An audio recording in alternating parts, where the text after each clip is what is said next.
Buenos días a todos y bienvenidos a los webinars que desarrollamos dentro de la oficina Acelera Pyme. Para aquellos que, sea la primera visita que desarrolláis a lo que son los webinars que desarrollamos y no conocéis un poco la oficina Acelera Pyme, simplemente una breve presentación. La oficina Acelera Pyme es un proyecto desarrollado por Red.es, Secretaría de Estado y junto con Cámara España y a través de las cámaras de comercio. A raíz de un convenio que se firmó entre Cámara España y Red.es, pues se acordó que cada Cámara de Comercio de cada provincia desarrollara una oficina Acelera Pyme que tiene como objetivo o finalidad ofrecer asesoramiento y soporte a todas las pequeñas y medianas empresas en materia de transformación digital. Las tres líneas de servicio que tenemos las oficinas es el asesoramiento gratuito a cualquier usuario, ya sea pyme, autónomo o pequeño empresario, que tenga pues, cuestiones o dudas sobre la transformación digital, y entonces se le ofrece ese soporte gratuito. La segunda línea es la de la sensibilización que estamos ejecutando a través de estos webinars, en los cuales atraemos temas que entendemos que son importantes para todos los procesos de transformación digital. Y por último, lo que llamamos ayudas o soporte a las empresas pequeñas y medianas en materia de ayudas o subvenciones. Relacionado con esta actividad, también os recuerdo que uno de los programas que tenemos desarrollados este año en la oficina Acelera Pyme es el Kit Digital, que salió publicado ahora a finales de diciembre del 2021 y que se va a ejecutar durante los periodos 2022 y 2023. Entonces, con este programa lo que se busca es dar ayudas y subvenciones para la transformación digital a todas aquellas empresas que no superen los 50 trabajadores y los cuales pues, hay 3 tramos de ayudas que se desarrollan a lo largo de este periodo que os he dicho 2022-2023. Entonces, esa también es una de las líneas de actuación que ejecutamos. Y ya hecha esta presentación y sin más dilación, pues ya os voy a presentar en este caso a Ramón. Para los que vengáis nuevos al webinar, muchos de vosotros ya vinisteis la semana pasada a la primera parte que desarrolló el mismo, pero yo presento por si hay alguno que no pudo asistir. En este caso, pues Ramón forma parte de Bebol, pues cuenta con mucha experiencia en todo el desarrollo de gestión de equipos y en el desarrollo de proyectos relacionados con metodologías de mejora de gestión. Y yo creo que, tal como fue la semana anterior, una sesión en la cual pues, se nos acercó a los conceptos de equipos autogestionados, de alto rendimiento, pues hoy nos va a traer pues, algunas herramientas y claves para terminar de concretar ese concepto. Pues Ramón, ya todo de tu parte y espero que... Muchas gracias, José. Buenos días de nuevo a todos. Entonces, tal cual, como decía José, vamos a continuar con la temática que habíamos empezado el otro día para entender a ver cómo podemos crear equipos que realmente aprovechen el potencial que hay disponible en ellos, ¿no? A ver, sí, ¿dónde está? Vale, para ello vamos a seguir utilizando lo que os presenté el otro día, que es el modelo que utilizamos nosotros para hacer transformaciones empresariales, que básicamente es cuando quizá yo hablo con un cliente el cual no está muy formado en lo que son los nuevos modelos de trabajo. Utilizo esta metáfora para explicarle lo que vamos a hacer en las siguientes semanas, ¿no? Y es pensar que tu empresa es como una pizza.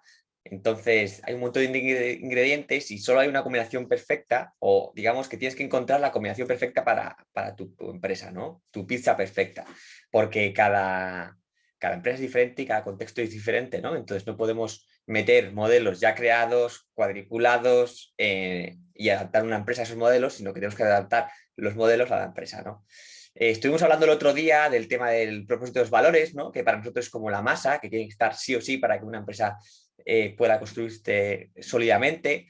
La estructura, que está por encima de la masa, por encima de ese propósito de los valores y que sirve para sustentar la adaptabilidad y la agilidad de la empresa. La gobernanza de toma de decisiones, que es el siguiente escalón que vamos subiendo, que es cómo tomamos decisiones, cómo nos adaptamos, cómo conseguimos que la gente participe y se involucre. Y luego tenemos lo que vamos a hablar hoy, que será el principio de transparencia, principios y herramientas de comunicación, optimización de procesos con Agile, con Lean, aprendizaje y mejora continua como organización y luego, por último, la innovación y la experimentación, ¿vale? Al final queremos dar respuesta a la siguiente pregunta, es ¿cómo desarrollar equipos de alto rendimiento en tu empresa? ¿Cómo podemos hacer que tu empresa vaya como un tiro? Entonces, para empezar, me gustaría que haces una pregunta y que utilices el chat para responderla, ¿no? Que es respecto a lo que hemos podido aprender el otro día, lo que vamos a aprender hoy, ¿dónde estarías pensando en aplicar estos conocimientos, ¿no? En mi caso, por ejemplo, son conocimientos que estoy aplicando también en un proyecto en el que estoy colaborando, en una startup en paralelo que se llama Lab, que estamos trabajando con un equipo mixto entre personas que son especialistas de desarrollo de software y personas que son especialistas de negocio, ¿no? Entonces, todos estos conceptos que hemos ido viendo, los hemos ido trabajando para crear este equipo que sea un equipo ágil, que sea un equipo que genere valor y que las personas estén comprometidas. Entonces, me gustaría invitaros a que a través del chat compartieseis en dónde os gustaría aplicar o dónde pensáis que podéis aplicar estos conocimientos si es que ahora mismo se os ocurre un contexto, una situación en la que estéis, en la que vais a aplicarlo.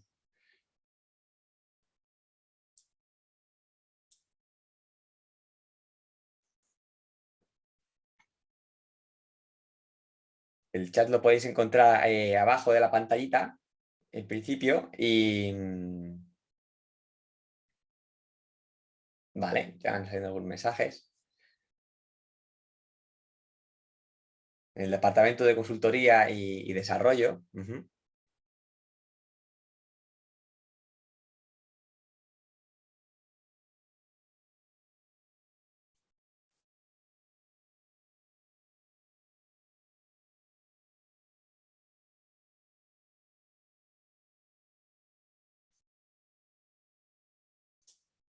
El equipo de atención a la empresa, en un equipo interno.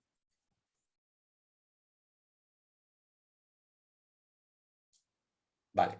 ¿Por qué estoy haciendo esta pregunta? Porque, igual que os decía el otro día, voy a intentar no irme a ideas muy teóricas, pero al final estos son herramientas y modelos que se pueden aplicar a una serie de contextos muy, muy diferentes. Por lo tanto, contra más sepa de vuestro contexto, los ejemplos que vaya poniendo más podrán ser encaminados hacia ahí, ¿no? Y que, digamos, si os podéis llevar algo más práctico, ¿vale? Pues voy a ir continuando, ¿vale? Mientras seguís poniendo cuáles son vuestros contextos, ¿no? Os voy a presentar a Vivol, ¿no? De la empresa de la que soy parte. Nosotros ayudamos a que las empresas pasen de estructuras rígidas, lentas e incapaces de cambiar, de adaptarse al cambio continuo a estructuras y entidades ágiles, adaptativas y sobre todo mucho más humanas, ¿no? Al final tenemos claro que si queremos que una empresa dé lo mejor de sí mismo, hay que adaptar las formas en las que trabajan para que tengan en cuenta cuáles son nuestras necesidades y nuestras motivaciones como personas, que esto lo hemos olvidado desde hace muchísimos años, ¿no? Trabajamos sobre 3 pilares para accionar el cambio, que son las personas, los procesos y la tecnología, porque creemos que los equipos tienen muchísimo más potencial del que suelen dar. Solo trabajando sobre estos 3 pilares ya conseguimos que los valores y los resultados que entreguen sean mucho mejores. Y lo hacemos a través de acompañamiento y a través de formación. Entonces, voy a recapitular rápidamente sobre lo que vimos el otro día y engancharemos de ahí y hablaremos sobre lo que vimos hoy, ¿no? Entonces, por partes. La primera parte, el propósito de los valores y los principios, ¿vale? ¿Por qué es importante trabajar? Habíamos hablado de que esto es importante trabajarlo porque aumenta el sentimiento de pertenencia a la empresa, porque aumenta la motivación gracias a que tenemos un propósito mayor que ya, más mayor que nosotros mismos, aumenta la autonomía, aumenta el alineamiento y al final todo esto impacta en que aumenta la motivación, el compromiso, la creatividad y la cohesión del equipo, ¿vale? ¿Cómo podemos trabajar el propósito, los valores y los principios?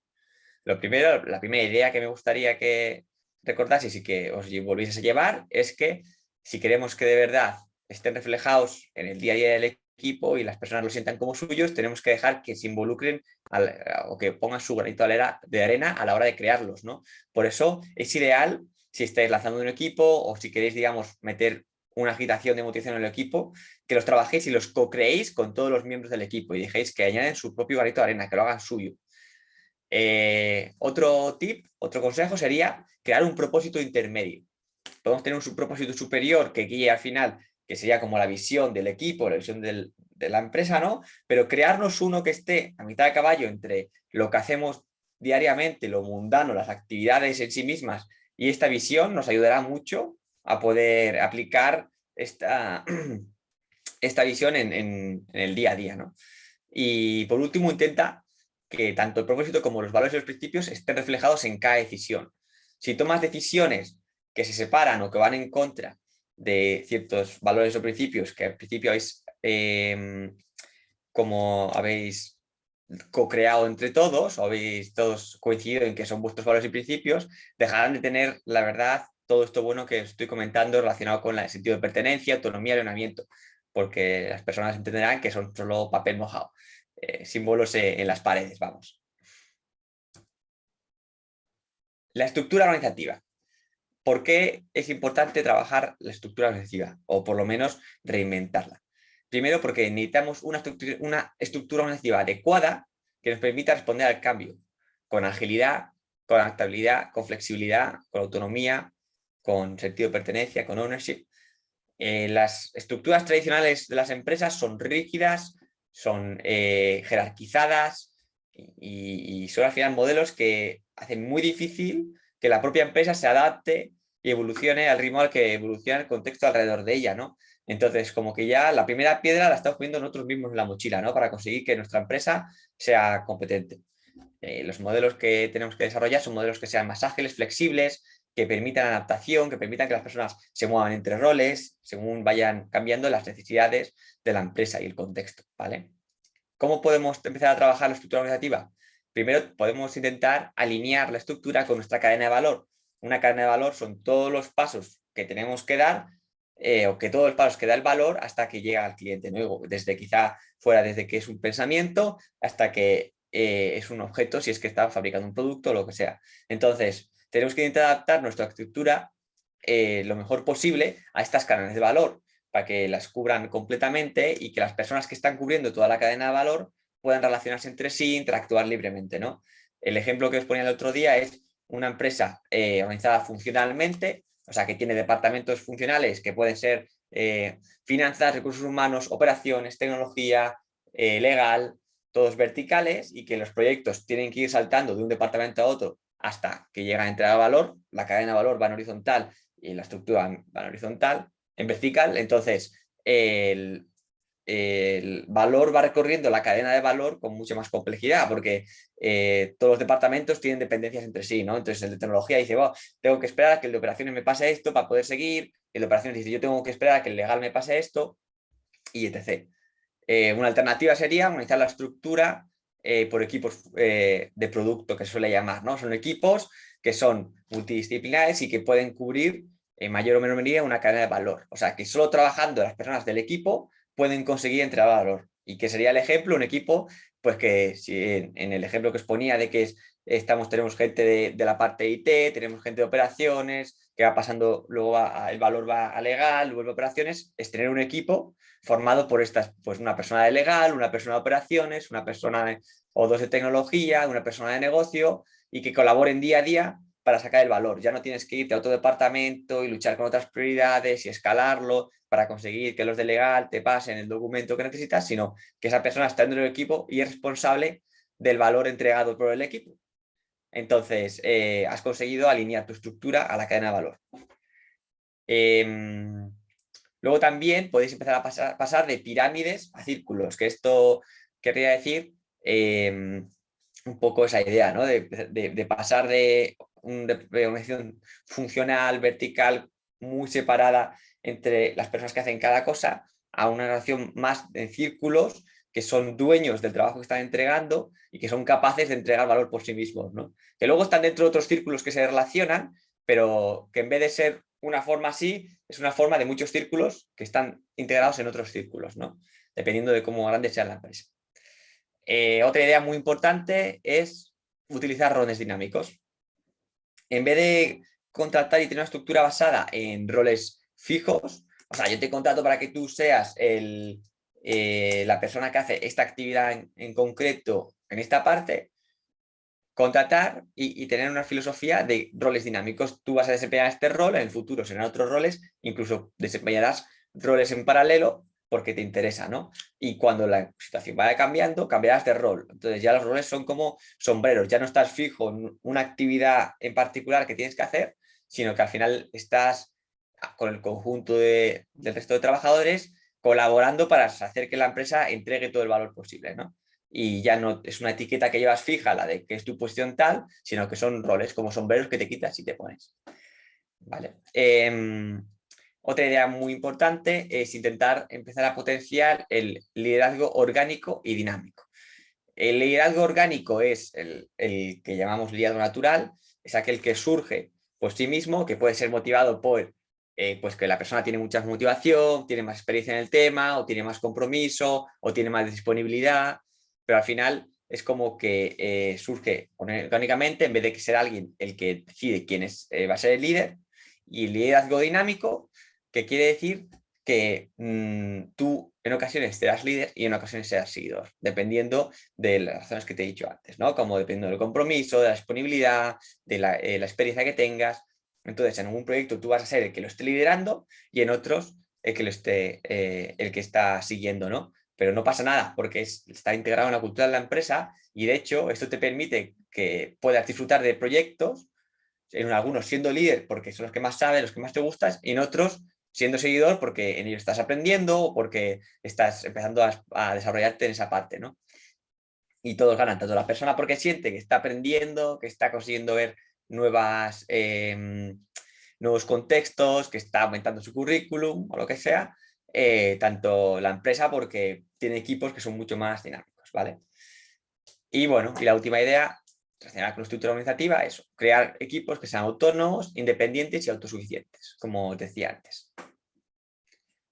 Por cierto, si os va surgiendo alguna duda o os gustaría que entrásemos en alguno de estos puntos en detalle, a través del chat podéis hacérmelo saber, yo tengo por aquí abierto y me pararé en ese lado, ¿vale? Si no, iré siguiendo para intentar daros todo el contenido que tengo preparado, ¿vale?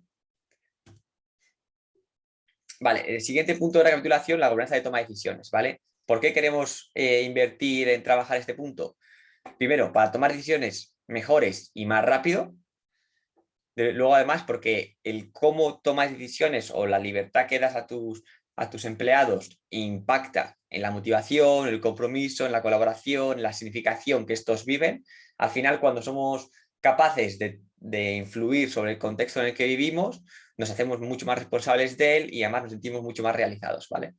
Y sobre todo por eso, porque cuando tienes la capacidad o tendrás la responsabilidad de tomar decisiones o impactar en el contexto que te rodea, empezarás a utilizar tu sentido común y tu intelecto, que en general las estructuras organizativas tradicionales poco a poco tienden a apagarlo, ¿no? Y cada vez piden a las personas que lo utilicen menos. Luego por eso ocurren a veces cagadas o piciadas dentro de una empresa que está pidiendo a sus trabajadores trabajar mecánicamente.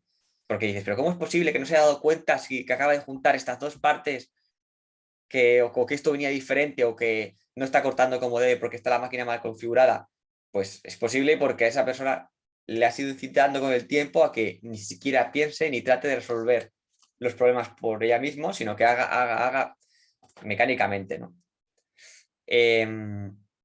¿Cómo podemos cambiar la forma en la que tomamos decisiones? Pues primero, sustituyendo el consenso por el consentimiento. Consenso es que todo el mundo esté de acuerdo con la decisión, consentimiento es que nadie esté en contra. Y esto se puede utilizar formas de toma de decisiones distribuida que al final lo que te permiten es que si yo tengo alguna objeción para esta decisión, la puedo hacer con la idea de mejorar la decisión, ¿no? Y si no tengo ninguna objeción, no digo nada. Y luego empecé a meter estructuras relacionadas con el asesoramiento. Yo tengo que tomar una decisión y me apoyo en el resto de miembros del equipo para que me ayuden a mejorarla y entre todos a llegar a la mejor alternativa, aunque yo soy el responsable de la decisión y yo me voy a encargar de que salga adelante. Luego, crear un entorno seguro para experimentar, porque al final, si no, las personas no sienten la confianza necesaria o mínima para poder tomar decisiones que tienen un cierto riesgo como añadido, no las van a tomar y querrán siempre que las tome otra persona y volveremos a esta situación de tener intelectos apagados, ¿no? Entonces, contra más seguro sea el entorno en el que has construido, seguro para experimentar, para aprender, que las personas se sientan más que están en su zona de confort, por así decirlo, un poco para llevar a la empresa hacia adelante, mejores decisiones tomarás y más ágilmente, porque las personas se verán con más potestad de tomarla rápidamente.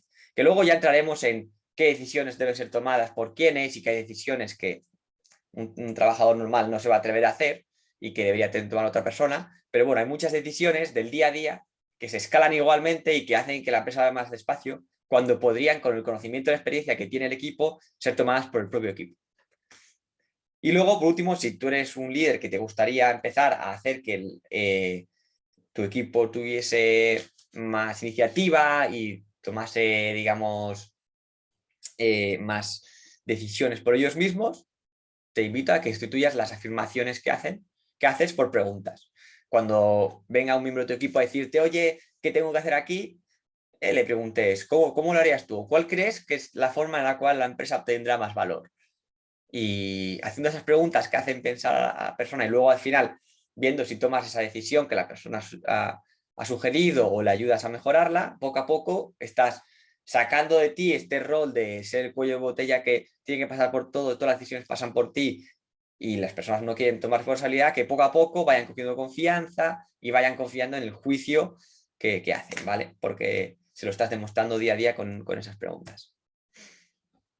Y luego, por último, las otras dos ideas que hablamos el otro día eran trabajar en ciclos de aprendizaje, que hoy entraremos un poquillo más en detalle a ver a qué era esto, que al final afirmar o ser consciente de que no vamos a encontrar la mejor forma de trabajar nunca, así que siempre tendremos que estar mejorando cómo trabajamos, ¿no? Y creando estos foros. Entonces, tendremos que estar sintiendo las tensiones que se producen en nuestro día a día, creando experimentos para ver cómo las vamos mitigando y los experimentos que vayan bien, constituyéndonos como prácticas, así continuamente. Que esté viva el cómo trabaja la empresa. Y a ver. Pregunta a Elizabeth si los webinars se podrán ver después. Yo no estoy seguro, pero creo que sí que está grabando, José, ¿verdad? Entonces, Te interrumpo, Ramón. Sí, sí que sí, se graban, quedan grabados. Y luego se vale, difunden en el canal de YouTube de Cámara de Mallorca. pues eso es, en el canal de YouTube lo podéis encontrar. Sí. Perfecto. Vale, y luego lo otro muy interesante para tener en cuenta es que hacer una sesión de lanzamiento tiene mucho más potencial del que se puede prever, ¿no? Y te va a solucionar mucho más dolores de cabeza de los que te puedes imaginar.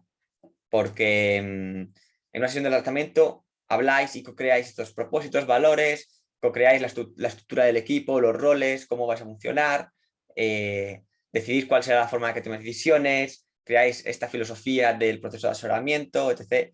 Y al final definís cuál va a ser vuestra forma de trabajar, ¿no? Y esto os evitará que lo vayáis definiendo conforme os vais quemando, os vais chocando contra una pared. Entonces, que adelantáis bastante trabajo, ¿vale? Entonces, quería preguntaros a ver si en vuestros contextos os suena alguno de estos dolores, ¿no? Son comunes los malentendidos respecto a lo que hay que hacer, a quién debe hacerlo, a quién lo ha hecho. Hay confusión respecto a la estrategia corporativa, hay incertidumbre respecto al futuro, a lo que va a ocurrir, los siguientes pasos. Hay falta de colaboración y compromiso entre compañeros. Hay muchos rumores y hay una cultura basada en la confidencialidad y la desconfianza entre compañeros. Somos lentos cuando implementamos cambios. Las reuniones son mucho más tediosas, se acaban siendo largas y muy poco efectivas. Tenemos saturación de emails internos. No sé si en vuestros contextos estos dolores están muy a flor de piel o no, pero yo me los he encontrado y casi en cada organización en la que vamos, ¿no? Y la verdad es que casi todos estos tienen mucha relación con la comunicación y la transparencia, que viene a ser la parte exterior de la pregunta de cómo nos relacionamos. Porque no hemos aprendido, hemos olvidado, bueno, creo que no hemos aprendido a relacionarnos en el contexto laboral en el que vivimos hoy en día, que es muy diferente al que era hace 100 años cuando empezamos a trabajar en organizaciones, ¿no? Con la revolución industrial y las primeras empresas, las cuales estaban formadas de personas que venían de trabajar tanto en talleres como trabajar en el campo. La mayoría no tenían formación, y en estas organizaciones el jefe, la persona que estaba empezando a ponerlas, para asegurarse que, uno, las personas siguiesen las directrices y trabajasen, creó una estructura basada en el control, ¿no? Y que es la que hemos heredado hoy en día, solo que hoy en día las condiciones son muy diferentes, ¿no? Las personas ya estamos mucho más formadas, tenemos unas ambiciones a nivel profesional y ambiciones de desarrollo personal mucho más grandes, tenemos una conciencia como personas mucho mayores, y estas formas de trabajo basadas en el control ya no funciona tan bien, ¿no? Y estas tensiones están creando, pues, que al final el 85% de la fuerza laboral de los trabajadores no esté comprometido con su empresa, o incluso esté dispuesto a sabotear la propia empresa para la que trabaja, ¿no? El 85%. Esto quiere decir que algo hay que cambiar. Entonces, algunos conceptos que me gustaría compartir con vosotros de comunicación y transparencia. Primero, eso, que no sabemos relacionarnos. Tenemos que aceptar que no sabemos relacionarnos en el entorno laboral, y que quizás los pilares sobre los que nos relacionamos, que son muchos basados en el control, la jerarquía y la rivalidad, no responden a la verdadera naturaleza ni del mundo ni de nosotros como personas, ¿vale? Lo siguiente respecto a comunicación y transparencia que es importante ser consciente es que la información es poder, ¿vale? Yo os invito a que la siguiente reunión que tengáis, ya sea con vuestro equipo, con gente que esté, digamos, a vuestro nivel jerárquico en vuestra empresa, lo que sea, cuando vayáis a tomar una decisión, cortéis la reunión y digáis, pues esperad, esta decisión no podemos tomarla ahora mismo porque esta mañana hemos tenido otra reunión que se ha hablado un tema relativo a este, y todavía no, tenemos que dejarlo parado, no podemos tomar esta decisión. Y cuando se genere este silencio tenso, rómpelo diciendo, no, es que de verdad no puedo compartiros ahora mismo lo que se ha hablado, pero simplemente tenemos que mover esto más adelante. Vamos, casi sin duda te habrás convertido en la persona más poderosa de la reunión, ¿no? Porque tienes información que impacta al proyecto, que impacta al equipo, impacta lo que juntos estés co-creando, que eres el único que la sabe. Entonces, la información es poder, y tenemos que evitar que nos haga caer en todas las cosas negativas que tiene el trabajar con modelos basados en el poder. Entonces, al final, aquellos líderes que no son realmente líderes, o que no son líderes orgánicos, que realmente no son lo que llamaríamos tradicionalmente los jefes más old school, o personas simplemente que no tienen liderazgo, se aferran a esta noción de que al final la información es poder para mantener su estatus superior y digamos, liderazgo forzado. Y esto impacta muy negativamente en los equipos. Entonces, hay que tener mucho cuidado con ello también. Si alguien está utilizando el poder para mantener su estatus de liderazgo, es que realmente no debería estar en esa posición de liderazgo. Otro concepto muy interesante es qué significa transparencia.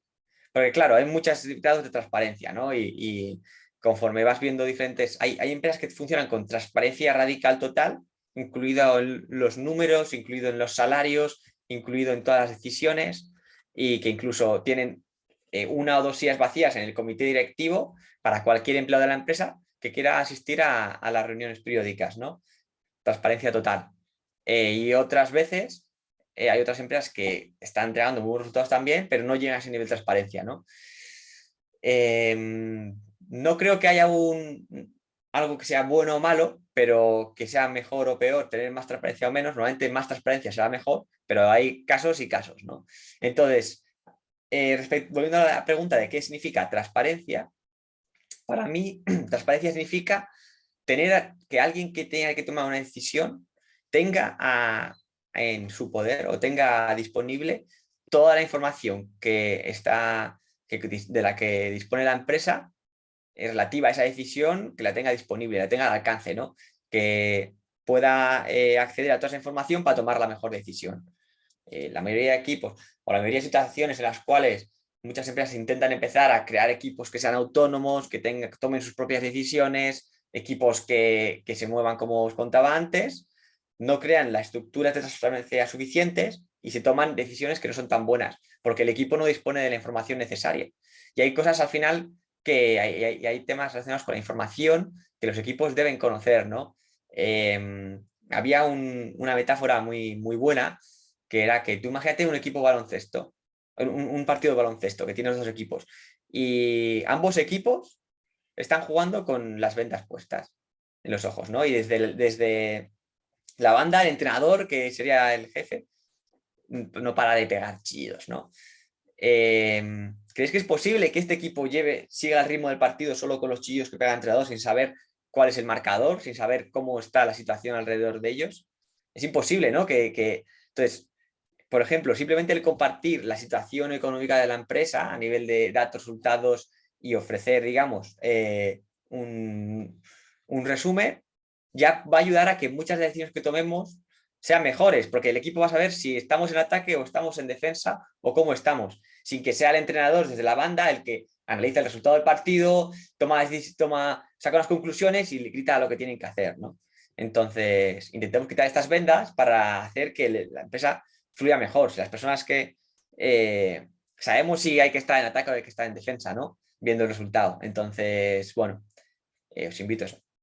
Transparencia, por lo general, aportará cosas buenas. Y el último concepto relacionado con la comunicación de transparencia es que información es diferente a datos. Los datos, básicamente, es que información tiene un contenido agregado. Digamos que la información es hacer sentido de los datos. Muchas veces los datos en bruto para los equipos no aportarán mucho valor, porque igual no tienen información financiera o depende de los datos que sean, ¿no? Pero hay veces que los datos por sí mismos no aportan el valor a todo el mundo que sea necesario. Tienen que ir acompañados con una especie de trozo de información o algo que les haga tener sentido para alguien que no tenga la formación específica, ¿no? Entonces, compartamos información, no solo datos. Cuando compartes datos crudos, muchas veces solo se aprovecha un pequeño porcentaje de ellos porque la mayoría de la organización no tiene la formación necesaria para hacer sentido de ellos. Así que intentemos darle sentido antes de compartirlos. Vale, ¿y por dónde empezar a trabajar comunicación de transparencia? Como decía antes, la cultura de aprendizaje otra vez. Esta cultura en la cual las personas se sientan cómodas como para experimentar, como para, digamos, probar cosas nuevas o tomar decisiones, impacta también la forma en la que nos comunicamos. Porque si tenemos una cultura basada en el secretismo, basada un poco en la debilidad, ¿no? En enseñar a quien ha cometido el error y etc., la comunicación se va a sentir impactada negativamente también, porque solo compartiremos las cosas buenas, porque solo compartiremos cuando estemos 100% seguros y esto va a ralentizar la comunicación, o porque no queremos preguntar por miedo a que note que somos débiles o que no tenemos todo el conocimiento o que no somos todo lo bueno que pensamos que piensan que somos. Entonces, la cultura de aprendizaje, la cultura de seguridad impacta mucho también en la forma en la que nos comunicamos. Así que todo lo que sea invertir en cambiar este tipo de cultura va a ser positivo. Otra idea importante es cambiar el cerrado por defecto al abierto por defecto. Y me explico. La mayoría de empresas construyen toda su estructura a nivel de comunicación y de transparencia basada en un principio de cerrado por defecto. Es decir, yo si quiero acceder a la información de X proyecto, tengo que ir y pedir permiso para que me dejen ver, ¿no? Esto al final, pues sí, consigues tener los permisos, pero todo se ralentiza un montón a nivel de comunicación y transparencia, ¿no? La cultura de abierto por defecto lo que propone es lo contrario. Tú puedes acceder a la información de todos los proyectos y habrán algunos en los cuales haya información sensible, ya sea por la RGPD o por lo que sea, para los cuales podemos definirlos como cerrados, ¿no? Que tú puedes pedir permiso para acceder o etc., pero los tenemos como un poquito más protegidos. Y el resto hay transparencia total y para favorecer la colaboración, comunicación y el seguimiento de proyectos en los cuales no participas, ¿no? La cultura de abierto por defecto. Y por último, el cambiar modelos de comunicación de modelos push a modelos pull, ¿vale? Y os voy a poner un ejemplo de cada uno. Pero al final la diferencia es que en un modelo push yo tengo toda la información y la paso, digamos, toda junta a las personas que creo que puede interesarle, y a estas personas le interesará una parte concreta de la información que estoy enviando, pero pero les envío toda la información, ¿no? Un ejemplo podría ser los emails. Los emails, esas cadenas de email que se envían ahí a 30 personas hablando de 28 cosas diferentes, con la idea de que, bueno, así todo el mundo está informado de todo y luego que cada uno ya se centre en la parte que le impacta, ¿no?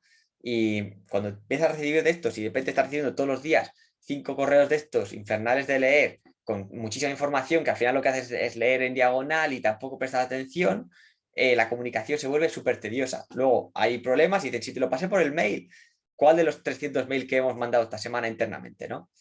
Un modelo de comunicación diferente es un modelo pool, en el cual la información está disponible y yo, como interesado, voy y recojo y busco en particular aquello que me interesa, ¿no?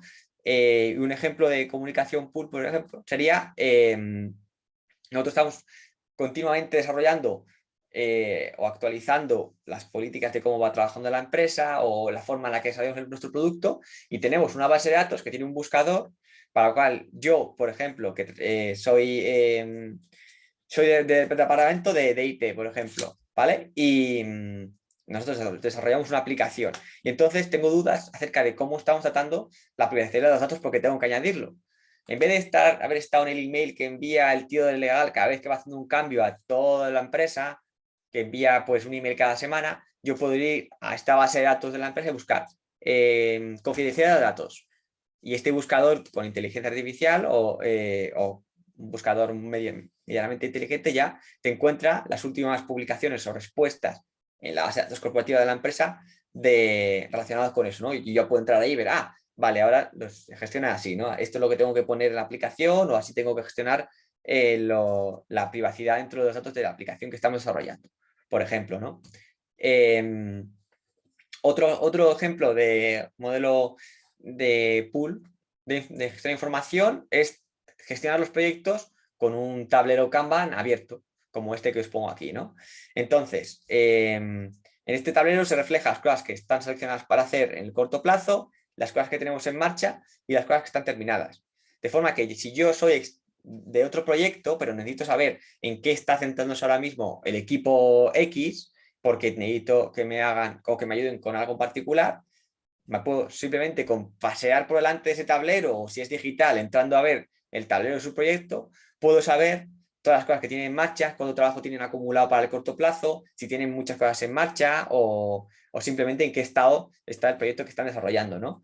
Sin que tengan que estar leyendo yo todos los viernes el informe que envían a toda la empresa acerca de cómo va el proyecto. ¿Me explico? Porque en general no me importa, pero en algunos momentos en particular me importa, ¿no? Entonces, hace la comunicación mucho más eficiente, ¿no? Y la aplicación que os pongo aquí a la derecha es una aplicación, Sapiens, que es una startup española, que lo que hace es eso, tú tienes vale, un segundo, Humberto, tiene un buscador en el cual tú puedes preguntar lo que sea y la aplicación te sale, te da todas las conversaciones que ha habido respecto a este tema dentro de esta base de datos de conocimiento de la empresa. Y tú tienes la información más actualizada sin tener que estar continuamente recibiendo emails o información ahí en gran volumen. Sí, Humberto.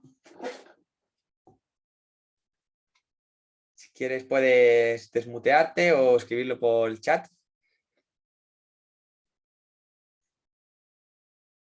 Perdón, Humberto, te he muteado yo sin darme cuenta. Espera, ahí, ya puedes hablar. Dice que fue un error, creo. Vale. Vale, está bien, gracias. Y nada, entonces, bueno, muy interesante. Si tenéis una empresa que es suficientemente grande, es una herramienta para mí súper útil, la verdad. Vale. Comunicación y transparencia, seguimos. ¿Por dónde empezar? ¿Vale? Otra idea muy interesante. Las reuniones efectivas. Antes sacaban los dolores y uno de los dolores yo creo que más que posiblemente con el que más puedas empatizar es con tener reuniones infinitas que llenan el calendario, que son un auténtico rollo, ¿no? A las cuales sentimos que no llegamos a ninguna decisión, que no podemos intervenir lo que nos gustaría haber intervenido, que siempre hay personas que la monopolizan, que nunca llegamos a conclusiones, que se alargan y son infinitas. Al final, que nos impedimentan realmente el trabajo útil, ¿no? Os voy a dar algunos tips para conseguir empezar a cambiar la forma en la que hacéis reuniones para que se conviertan en reuniones más efectivas. Primera idea, el time box. El time box es la duración de la reunión.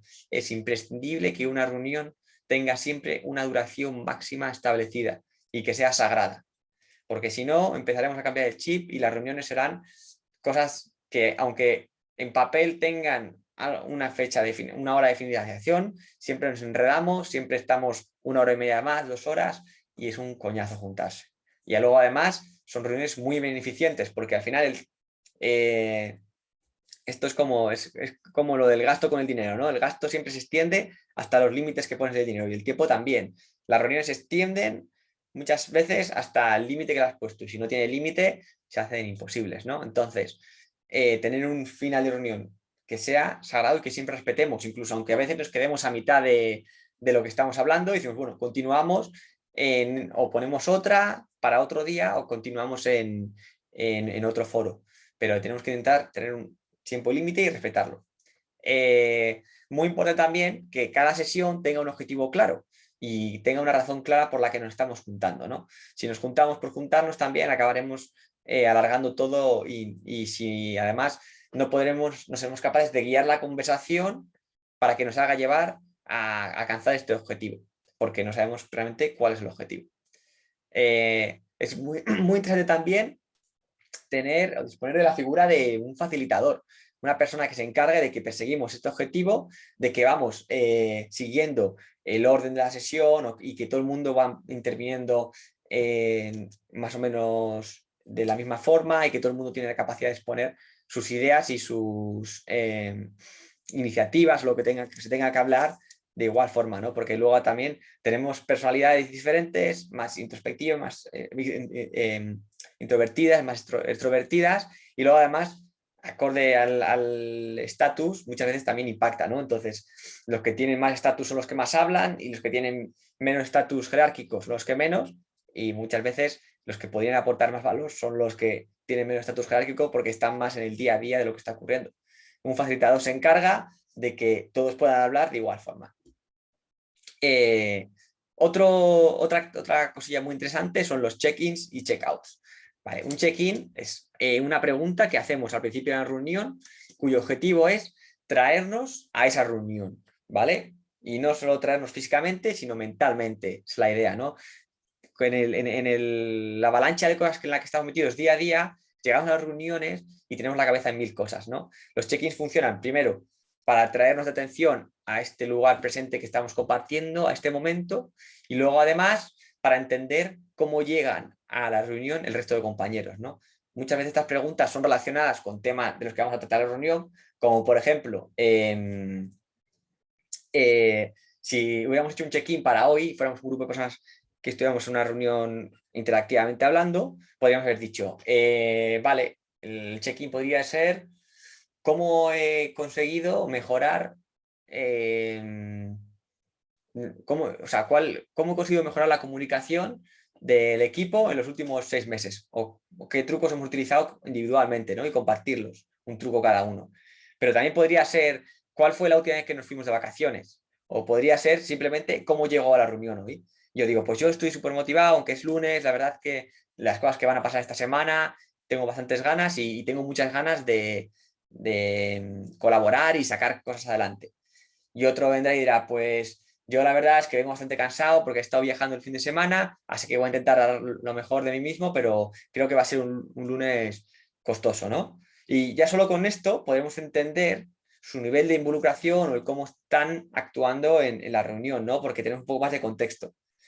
Nada que decir si ha pasado algo en la vida personal impactante, que pues mi pareja o mi pareja, pues ayuda mucho a saber, ostras, vale, pues con esta persona vamos a tener un poquito más de paciencia hoy, vamos a dar un poco más de soporte y voy a ayudarle a que su día evolucione un poquito mejor, ¿no? Simplemente porque hemos hecho un check-in y hemos entendido cómo viene la reunión.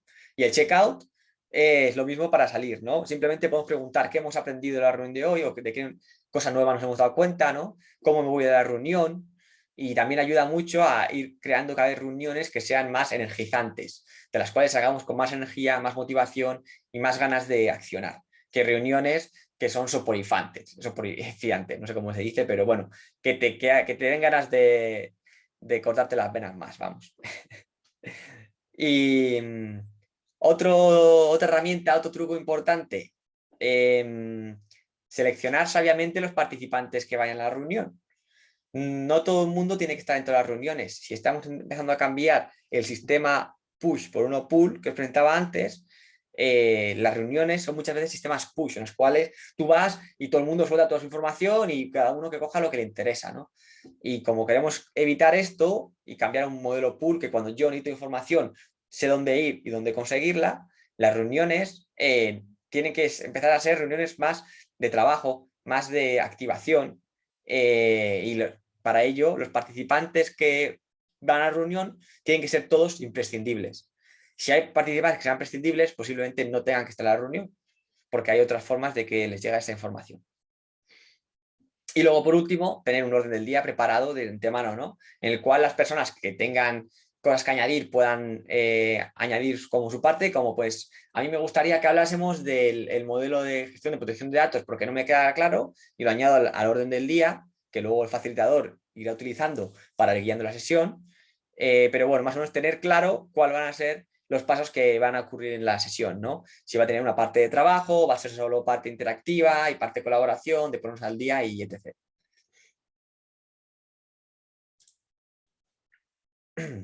Vale, pues eso era lo que quería comentaros de comunicación y de transparencia.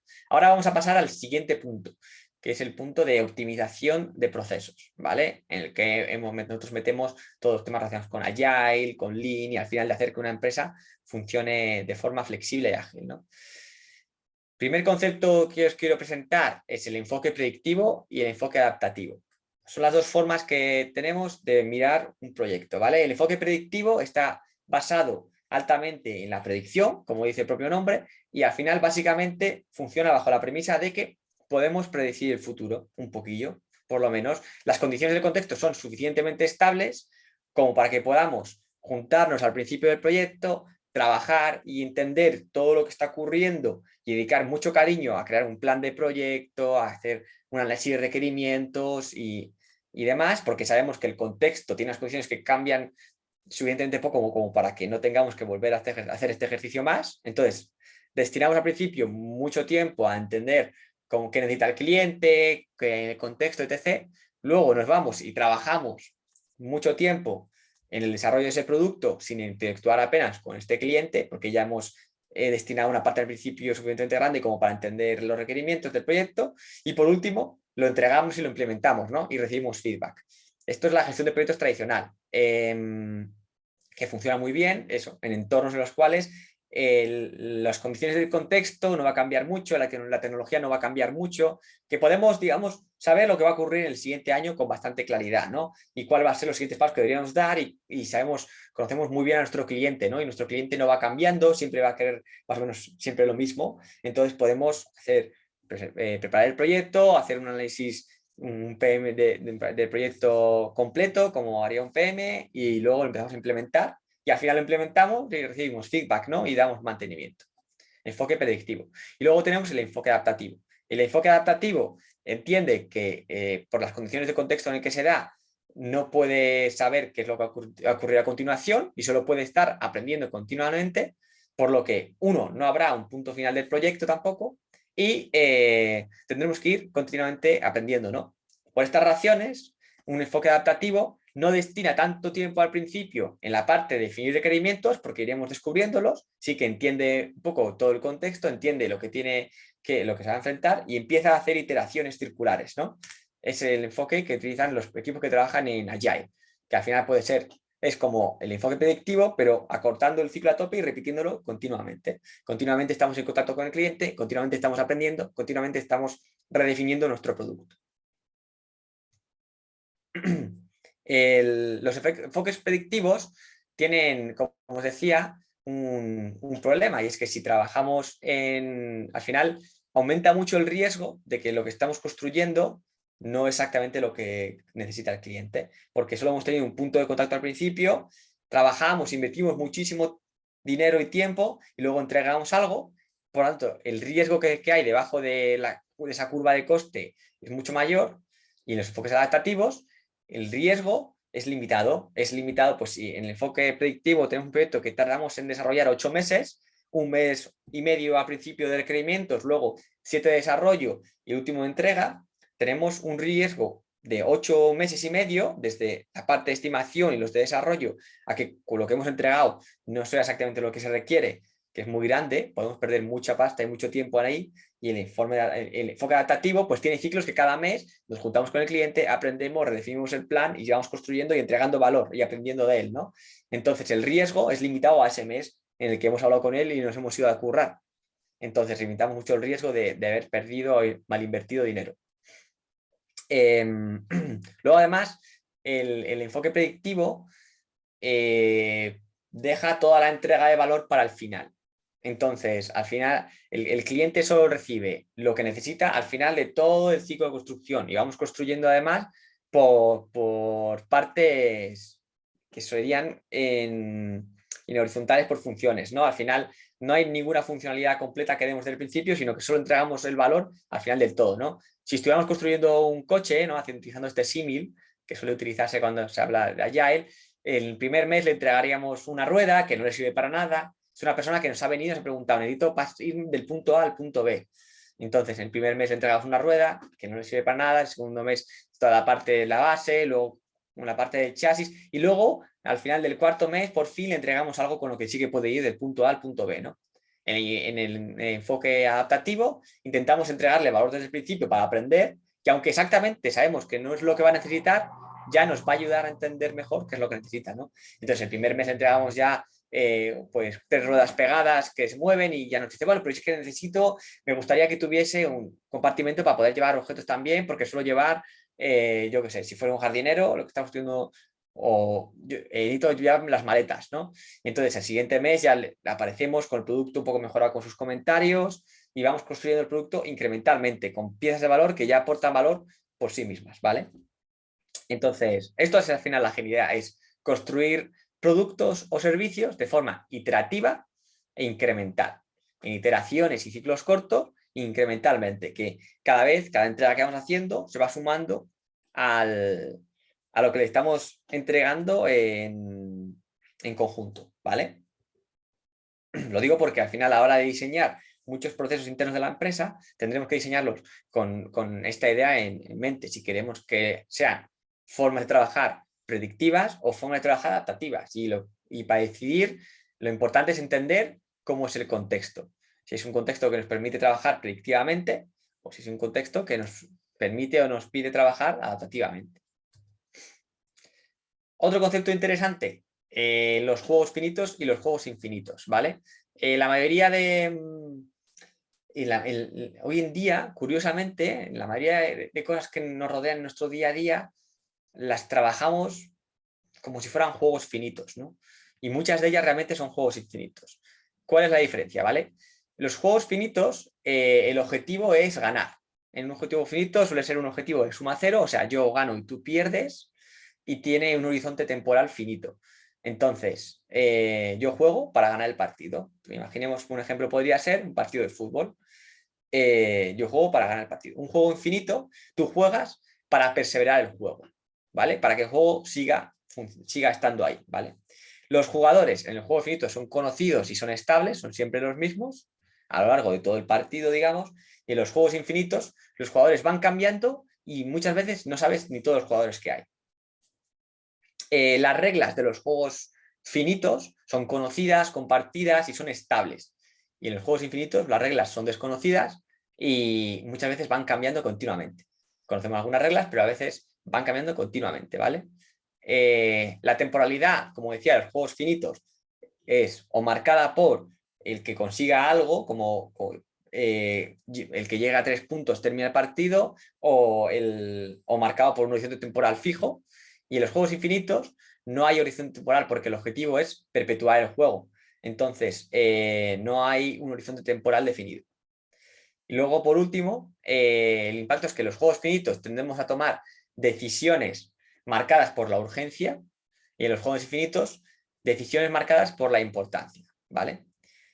¿Por qué os presento esta idea de los juegos finitos e infinitos? Porque hemos construido empresas que funcionan creyendo que su negocio es un juego finito y toman decisiones basadas en esa idea, basadas en que creen que están jugando un juego finito.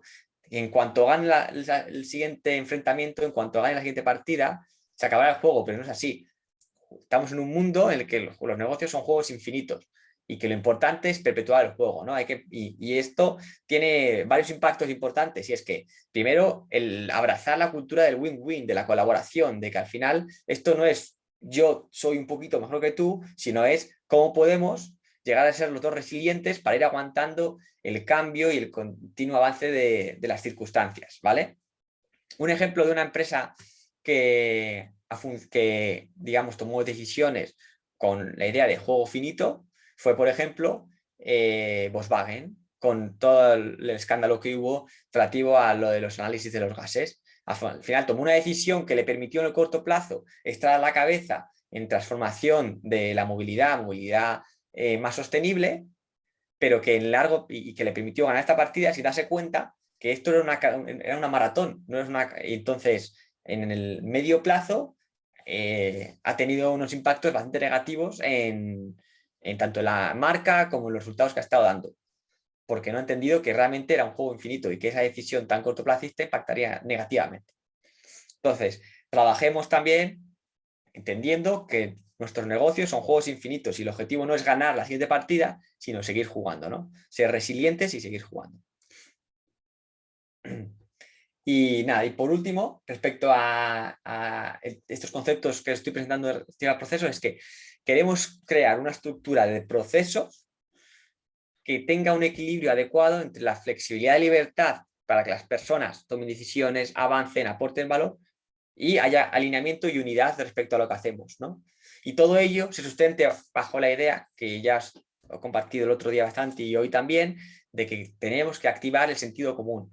Lo que queremos es crear un entorno laboral que nos permita activar el sentido común de las personas que forman los equipos, de las personas que forman la empresa, ¿vale?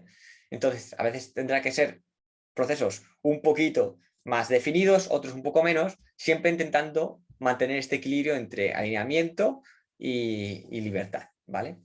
Y luego tenemos que construir procesos que nos permitan maximizar el pasar a la acción, por esto que también hablábamos antes de los adaptativos versus los productivos. Queremos pasar a la acción, aprender del cliente antes posible, entregar valor, queremos tener los círculos lo más cortitos posibles para ir accionando continuamente, ¿no?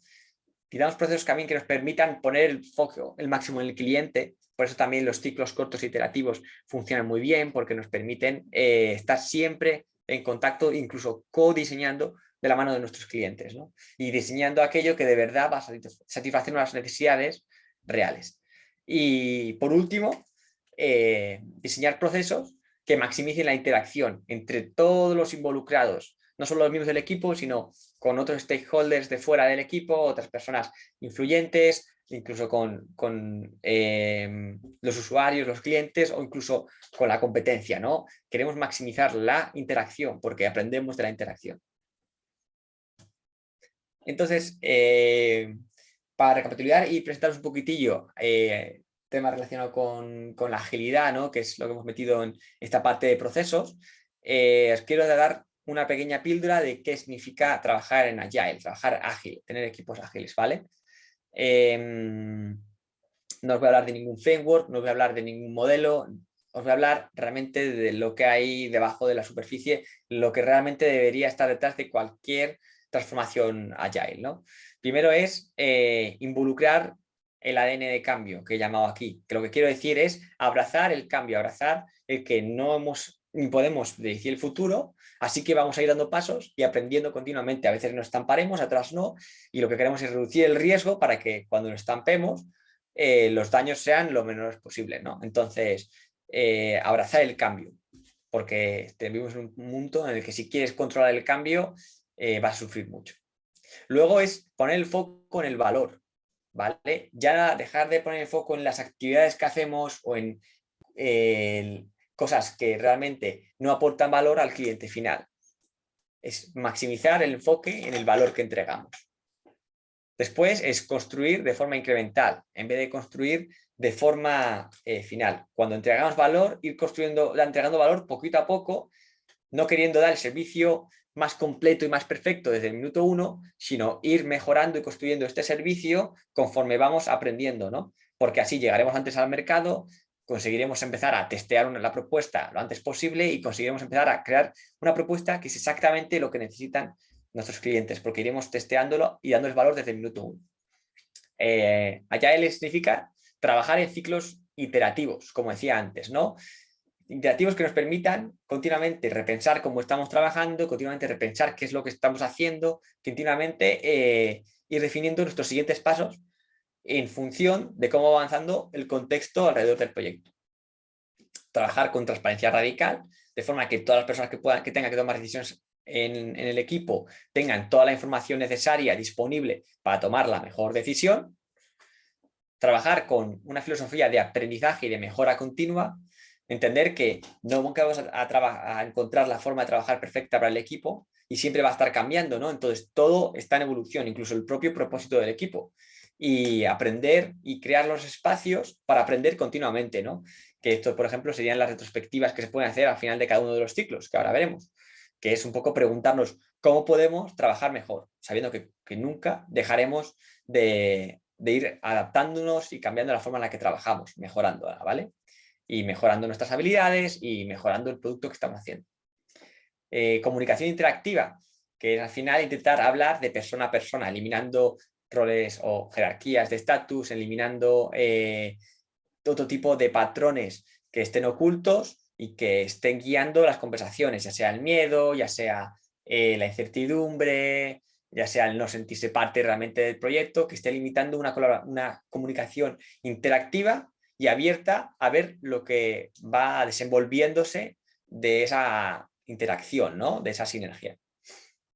Y por último, Agile significa trabajar en base a la autoorganización.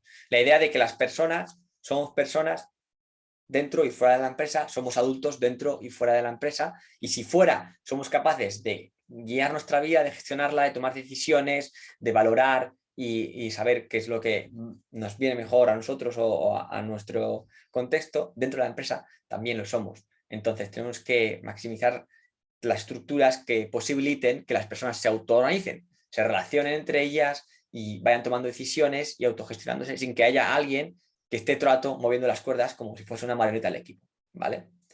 Y en resumen, Agile significa la entrega temprana de valor de negocio. Es llegar lo antes posible y empezar a entregar valor lo antes posible, no esperar a haber construido el mejor producto que hayamos podido encontrar o que hayamos podido diseñar en base a unas predicciones que hemos hecho al principio.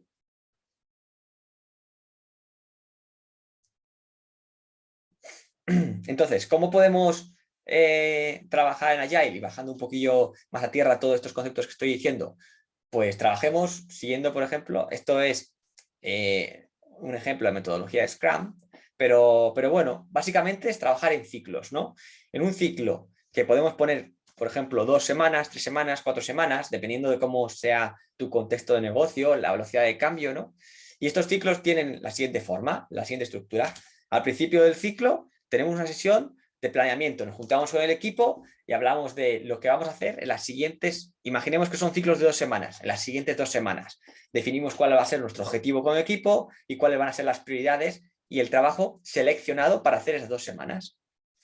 Luego, para esas 2 semanas, a lo largo de estas 2 semanas haremos un seguimiento que puede ser diario, puede ser cada varios días, que son los daily stand-ups que se habla en Scrum, o cualquier otra sesión que sea cortita, que nos permita maximizar la colaboración y la sincronización, digamos, ¿no? El saber cómo va el equipo, cómo vamos avanzando cada uno. Estas reuniones pueden ser, pues por ejemplo, 15 minutos al principio de cada día, en la que hablemos yo hablo de lo que estoy haciendo en este momento, de lo que voy a ponerme a hacer después y de los posibles impedimentos o dependencias que detecto que tendré. De esta forma, en un minuto voy a exponer al equipo muchísima información muy útil que luego nos ayudará a crear sinergias y ayudará a que el resto del equipo tenga una visión acerca del proyecto mucho más global, ¿no? Entonces yo, por ejemplo, digo, yo pues hoy voy a estar trabajando en la parte del buscador del front y demás y mañana seguiré con ello.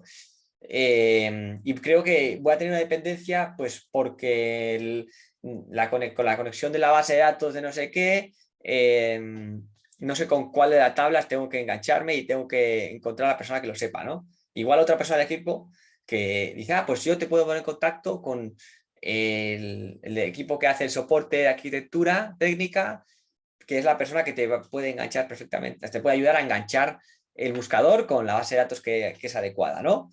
Y gracias a que tú lo has comentado en esta reunión de 15 minutos, has conseguido la solución a un toque, que estuvieras que ir luego hablando uno a uno o quién sabe cómo, ¿no? Entonces eso, seguimiento diario durante estas 2 semanas y al final hemos entregado algo de valor. La idea es que planeamos cosas que podamos terminar a las 2 semanas o al mes, dependiendo cómo estemos trabajando, ¿no?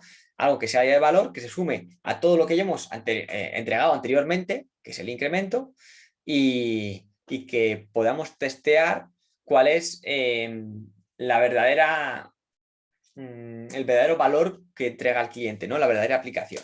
Es entregar valor a, idealmente, un cliente final desde el principio.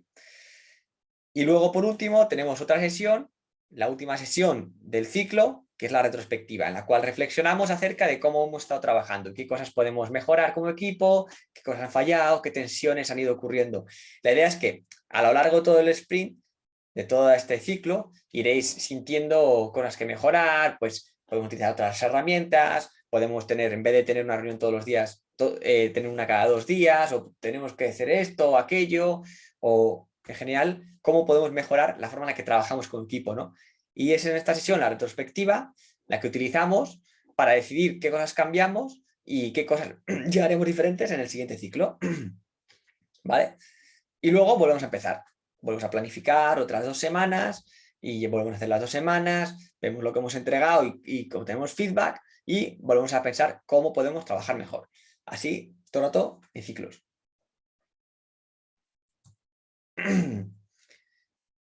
El otro concepto que os decía que me gustaría hablar relacionado con la optimización de procesos es Lean. La mentalidad Lean o el Lean Management, que luego tiene muchas disciplinas diferentes, ¿no? Pero básicamente una filosofía Lean dice que queremos maximizar el valor que entregamos, minimizando el desperdicio y minimizando los recursos que utilizamos, ¿vale? Al final, eso, reducir al máximo el desperdicio y reducir los recursos que utilizamos para crear el máximo valor. Tiene un componente muy fuerte de mejora continua, de estar siempre queriendo, como en la parte de Agile, ir mejorando cómo trabajamos y mejorando el producto que estamos haciendo. Tiene un muy fuerte componente de poner el foco en el valor. Al final, si lo que queremos es maximizar el valor que entregamos, vamos a eliminar todas aquellas tareas y todas aquellas funcionalidades que no aporten valor directamente o que no tengan, o sea, que no tengan valor para el cliente final. Entonces, para poder dedicar más energía y más inversión a lo que sí aporta valor. Así que ponemos el foco radicalmente en el valor. Todo lo que no aporta valor, fuera. Y luego intentamos maximizar el flujo de trabajo, que esto es, retomamos un poco la filosofía de pull versus push, o sea, que pull sería lo de tirar y el push empujar, y queremos abandonar el push y abrazar el pull. Entonces, en vez de gestionar un proyecto de forma en la que yo voy empujando el valor a través de la cadena de valor de las diferentes actividades que tenemos que hacer, es que las actividades, cuando tienen disponibilidad, cogen el valor en el momento de que tienen ellos disponibilidad, ¿no? La mejor manera de hacer esto es utilizar un tablero Kanban, como el que os presenté antes, ¿no? Un tablero en el que representemos las cosas que están seleccionadas para hacer, las cosas que tenemos en marcha, las cosas que están terminadas, y entonces, conforme tengamos disponibilidad para hacer, vamos cogiendo de la columna de listas para empezar, del to-do, ¿no? Que están priorizadas. De esta forma, en vez de tener a alguien que esté preguntando, oye, ¿tú tienes disponibilidad todo el rato? Hasta que alguien le diga que sí que tiene, yo cuando tengo disponibilidad voy y lo cojo, ¿no? Con un tablero Kanban también podemos además visualizar de una forma muy rápida cómo está siendo el flujo de trabajo y poder ver cuáles son los cuellos de botella, en qué parte se está atascando, qué parte de nuestro equipo tenemos que mejorar o incrementar, o quizá necesitamos más gente que haga esta labor específica porque es aquí donde se nos están atascando todas las tareas, y optimizar la forma en la que el valor va pasando de unos estados a otros, ¿no? Para intentar reducir al máximo el tiempo que tardamos desde que tenemos una idea sobre el papel hasta que tenemos algo que de verdad funciona, ¿vale? Visualizar el trabajo, aumentar la transparencia, disminuir el número de interrupciones, optimizar el flujo, limitar el trabajo que tenemos en curso, porque esto es también otra de las ideas muy importantes de trabajar con un tablero Kanban, y es que limitar las cosas que tenemos en marcha, o sea, el multitasking, aunque a veces viene muy bien, por lo general reduce mucho la productividad, ¿no? Y si limitamos las cosas en las que ponemos foco, las sacaremos con más calidad y más rápido, ¿vale? Y el tablero Kanban es una herramienta buenísima para hacer esto, porque tú al final de un golpe de vista ves las cosas que estás trabajando a la vez, ¿vale? Y bueno, y aumentar la eficiencia de todo el proceso y de nuestra eficiencia como equipo.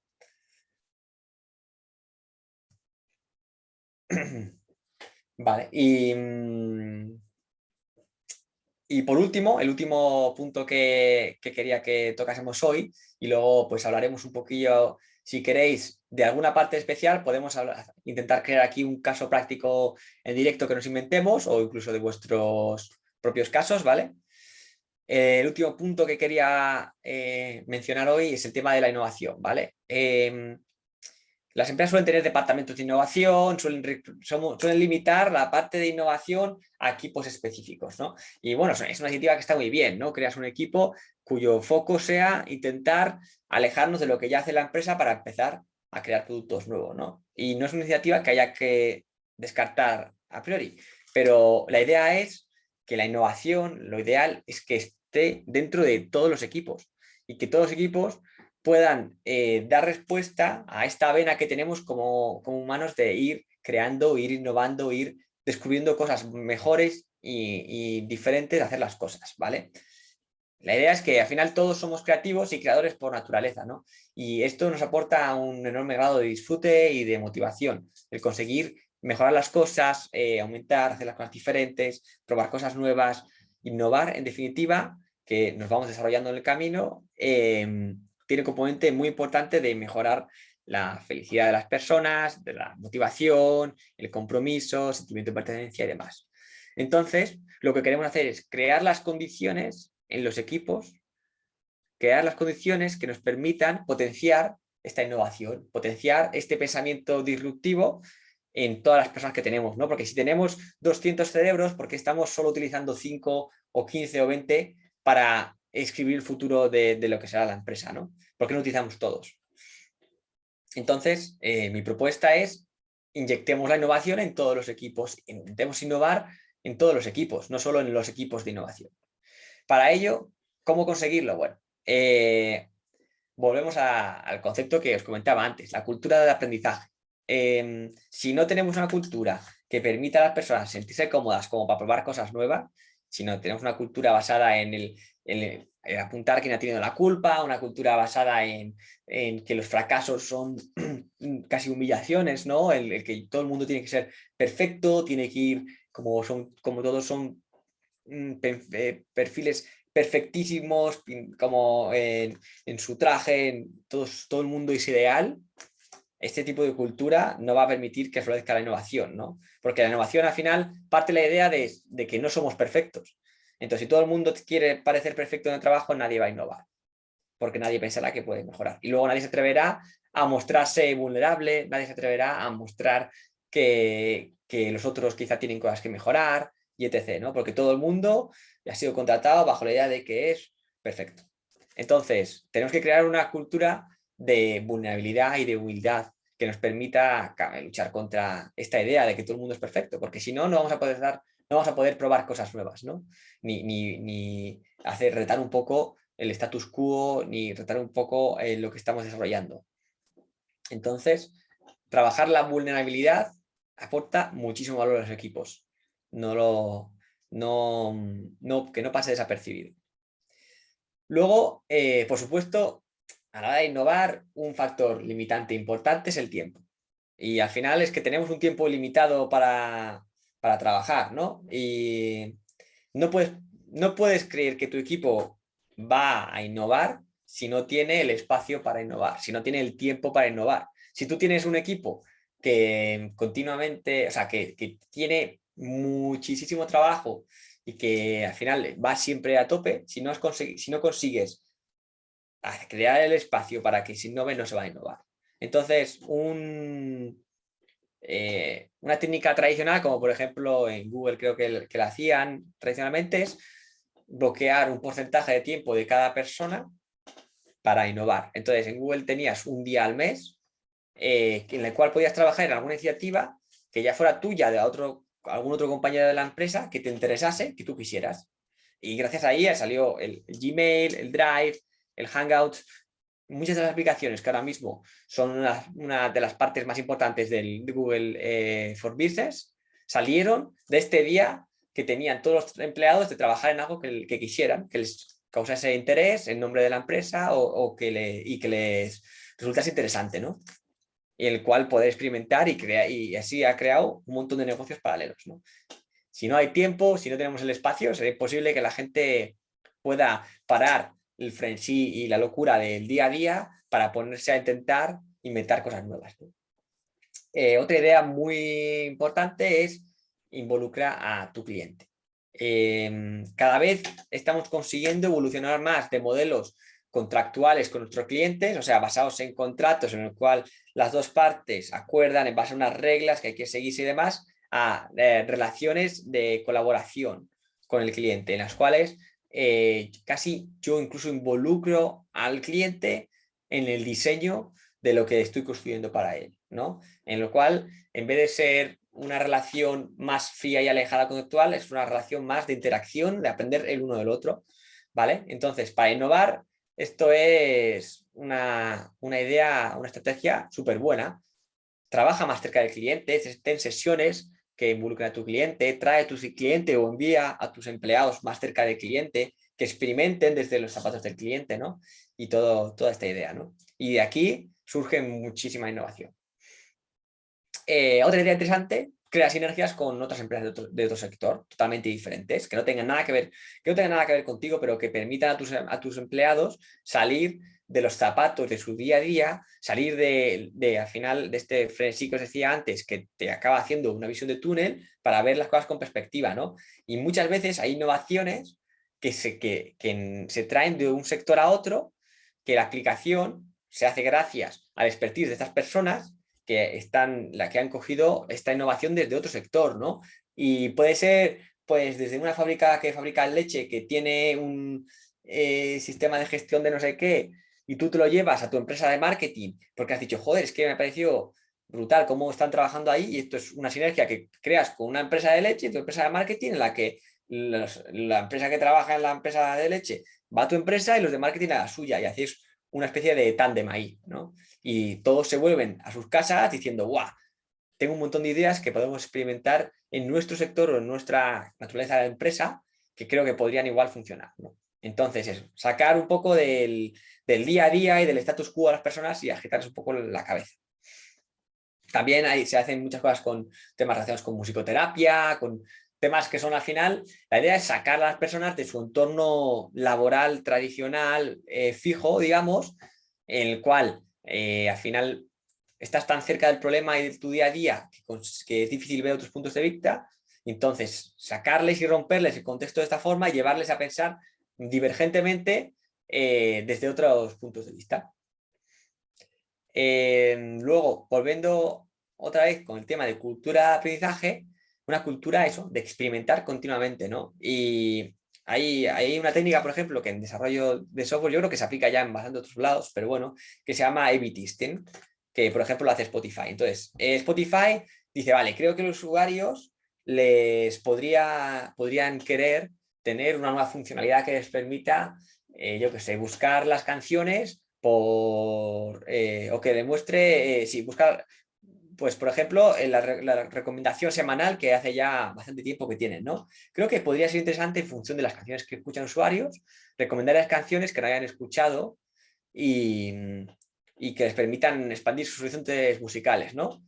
Pues entonces diseñan ese nuevo módulo de la aplicación y lo implementan para una base de usuarios limitada, ¿no? Entonces cogen una base de, yo que sé, 10.000 usuarios y a 5.000 les muestran este bloque, y a 5.000 no, y ven cómo reaccionan, ¿no? O a 5.000 les muestran este bloque y a otros 5.000, en vez de recomendación semanal de canciones que sí que escuchan, canciones que nunca han escuchado, ¿no? O sea, a unos canciones que nunca han escuchado, otros canciones que sí han escuchado antes. Y ven cuál es la respuesta. Y según la interacción y el comportamiento de los usuarios, dicen, vale, no, pues realmente tiene mucho más enganche hacer recomendación semanal de canciones que nunca hayan escuchado, porque los usuarios de este grupo están escuchando semana tras semana esta lista y los del otro rara vez le están entrando, ¿no? Entonces, mejoran la funcionalidad e implementan la funcionalidad basada en pues, las canciones que nunca se hayan escuchado, ¿no?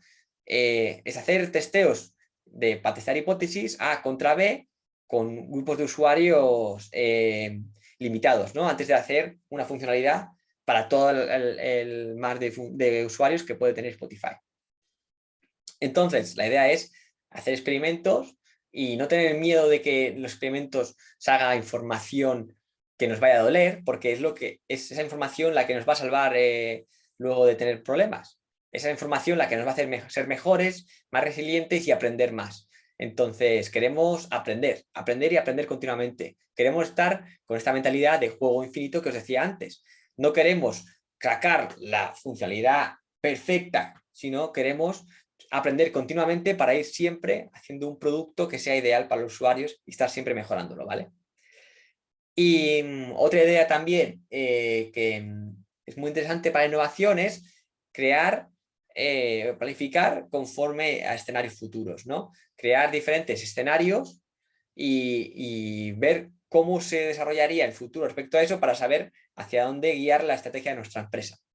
Porque no podemos predecir el futuro, entonces solo podemos intentar entenderlo respecto a los posibles escenarios que hay, ¿no? Y esto nos permitirá también tomar diferentes iniciativas relativas a innovación. Y esto es lo que se conoce tradicionalmente como estrategia de futuros, ¿vale? Entonces, bueno, lo dicho, de innovación, lo que quiero que entendáis es que tenemos que trabajar con una filosofía de que la innovación puede ocurrir dentro de los equipos y no solo en los equipos de innovación, y que debe ocurrir dentro de los equipos y no solo en partes limitadas de la empresa, ¿no? Que si tenemos un equipo de innovación está muy bien, tenemos un departamento solo dedicado a innovar, está muy bien porque digamos que de ahí saldrán algunas iniciativas más radicales, pero la idea es aprovechar, si tenemos todos estos cerebros trabajando en la empresa, ¿por qué no abrimos las puertas y les quitamos el techo y dejamos que se desarrollen y que nos hagan llegar todo lo lejos que podemos llegar como equipo, ¿no? Y porque hay mucho potencial sin utilizar.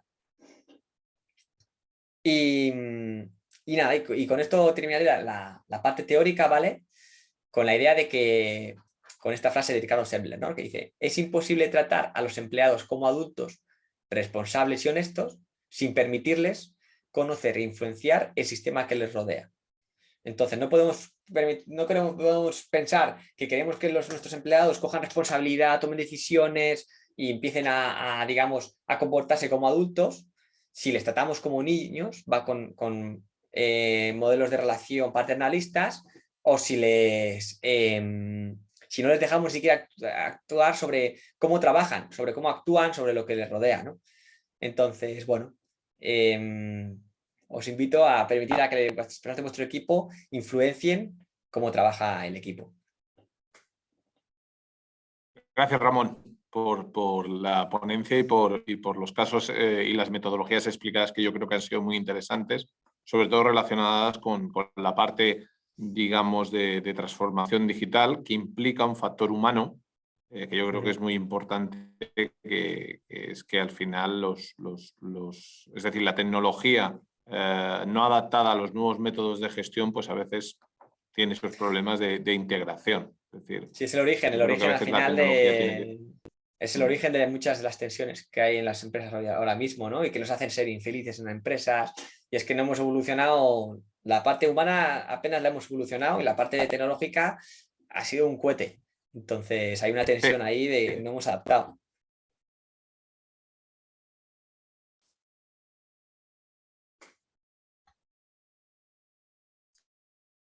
Sí, sí, sí. Sí, es, por ejemplo, etcétera, pero que todavía no han hecho ese cambio cultural como organizaciones, entiendo. Y Sí. entonces, claro, Ujú, ahí es donde vienen los problemas. ujú, Eh, eh, eh,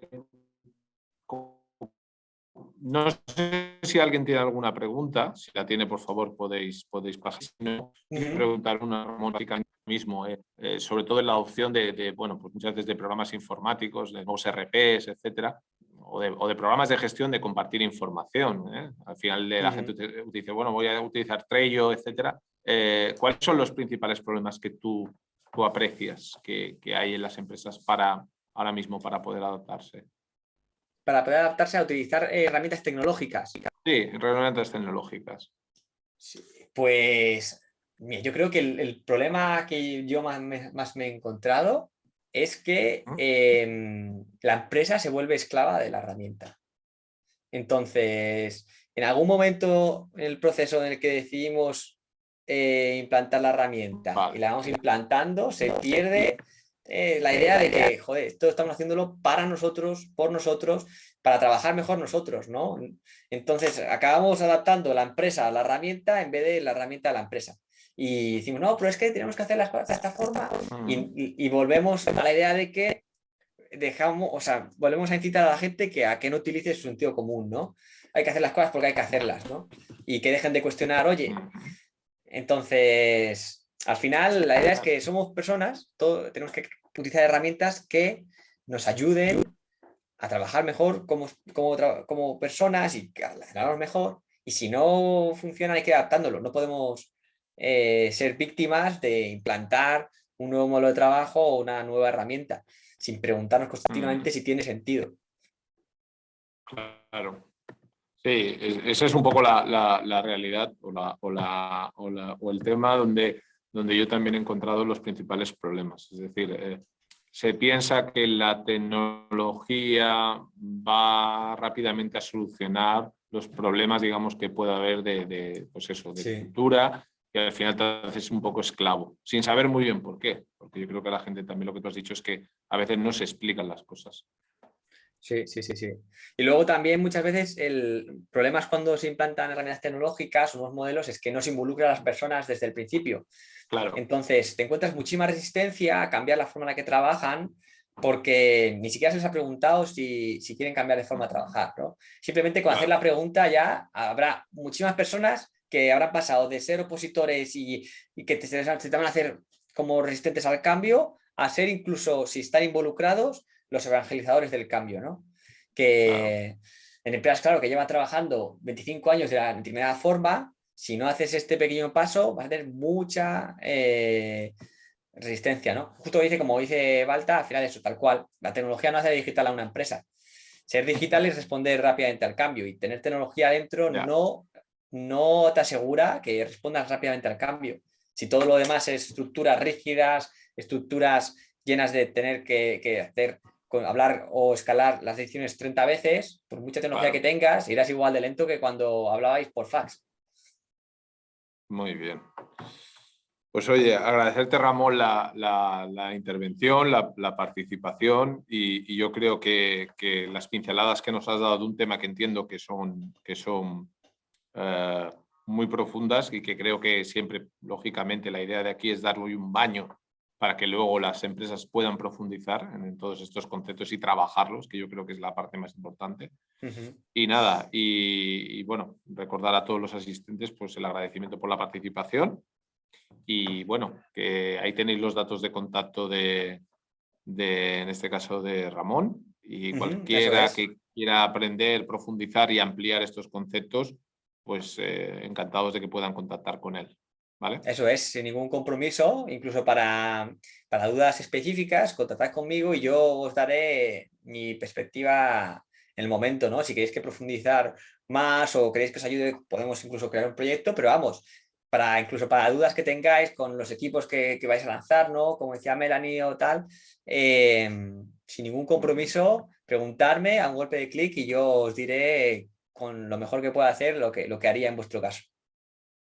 Pues nada, Ramón, Gracias, nada más, bueno, en este caso por mi parte, agradecerte la intervención y el webinar, y estamos en contacto para siguientes webinars que desarrollemos. Perfecto, muchas gracias a Un todos los cordial saludo a asistentes. todos. Gracias. Gracias. Hasta luego, muchas gracias. Hasta luego.